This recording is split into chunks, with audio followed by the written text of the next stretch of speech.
Welcome to my channel. My name is Kelly, and I want to talk with you today about the breath, the one thing that we all have in common, that how we use it and how we breathe can actually help us or hinder us. And there are many people who are being hindered by the way in which they breathe. So I offer a sadhana, a daily sadhana, which is a daily spiritual practice. I use art, meditation, mantra, and mudras. So I share with you a little bit of information about how to use the mudras and how to use the breath. Very simple. And right now I have a special going on where you can just come and sit with me for 20 minutes in the morning, 10 o'clock CST, 10 a.m. that is. And so I want to talk a little bit about how the breath affects us and how we can change our lives through something very simple as changing the way that we breathe. Well, one way that people are hurting themselves is the way in which they hold the breath, and they're not really releasing the breath too much, and so that's affecting them in a very negative way. It can actually bring emotion as opposed to breathing in the proper way that actually can change the emotion, so the emotion can lead you more. In other words, you can also change your mood states by the way in which you breathe. Okay, so some people say, well, I can't meditate, and I just have all these thoughts that come in, and I just can't seem to sit there and meditate. The most important thing that you really want to think about doing is to get comfortable and sit in an erect, upright position as much as possible, with pillows around you if you need support, but just be comfortable. And you want to maybe receive with your, using the Gyan Mudra.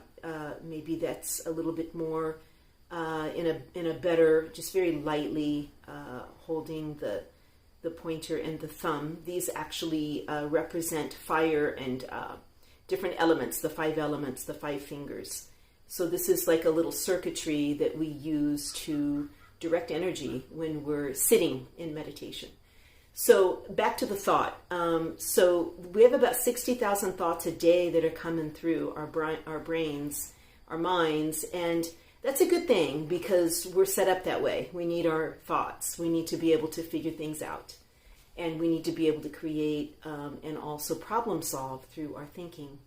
The way in which we can help our thoughts is by planting the seeds, what we call the mantra. When we sit in meditation, we use mantras. We use the breath, we use the posture, and we use different hand gestures all at once to create the best architectural structure. This is all inner technology, what we can do within ourselves. And what that's doing is, since you have about 60,000 thoughts a day that are coming through, you may as well plant the seeds for more powerful, empowering, illuminating thoughts. So the mantras are the seeds that you'll be planting into your mindset, and eventually with practice, because a lot of things take consistency.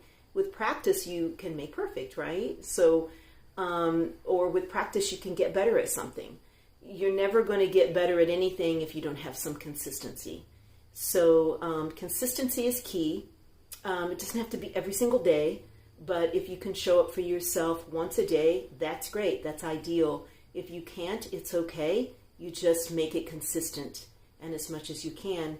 In about 5 to 10 to 20 minutes a day, you can actually change your life in a pretty quick amount of time.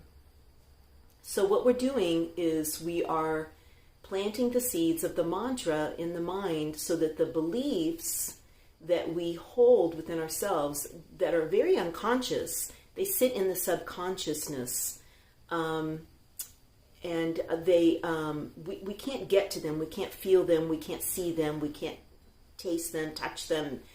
We don't even know, we just look at our lives, and when you look at your life, you see what your thoughts really are, what your dominant thoughts are, I should say.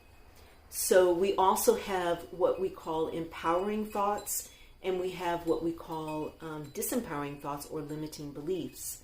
So those, the mantras that we're putting into our mind, during meditation, during sitting, along with the breath, are actually planting seeds for your manifestation one day of being able to create what you want. Because we're creating every minute anyway, at any time. We're always creating.